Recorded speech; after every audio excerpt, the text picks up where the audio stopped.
بسم الله الرحمن الرحيم. يا أيها المزمل قم الليل إلا قليلا نصفه أو انقص منه قليلا أو زد عليه ورتل القرآن ترتيلا إنا سنلقي عليك قولا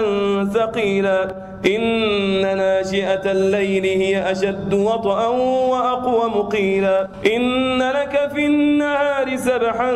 طويلا واذكر اسم ربك وتبتل إليه تبتيلا رب المشرق والمغرب لا إله إلا هو فاتخذه وكيلا واصبر على ما يقولون واهجرهم هجرا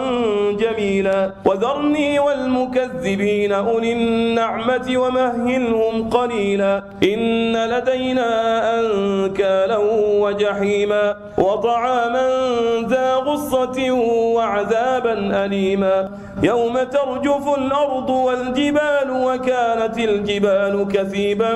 مهيلا إنا أرسلنا إليكم رسولا شاهدا عليكم كما أرسلنا إلى فرعون رسولا فعصى فرعون الرسول فأخذناه أخذا وبيلا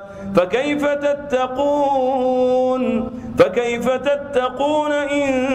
كفرتم يوما يجعل الولدان شيبا السماء منفطر به كان وعده مفعولا إن هذه تذكرة فمن شاء اتخذ إلى ربه سبيلا إن ربك يعلم أنك تقوم أدنى من ثلثي الليل ونصفه وثلثه وطائفة من الذين معك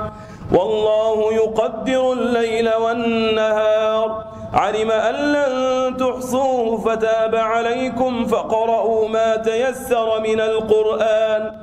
علم أن سيكون منكم مرضى وآخرون يضربون في الأرض يبتغون من فضل الله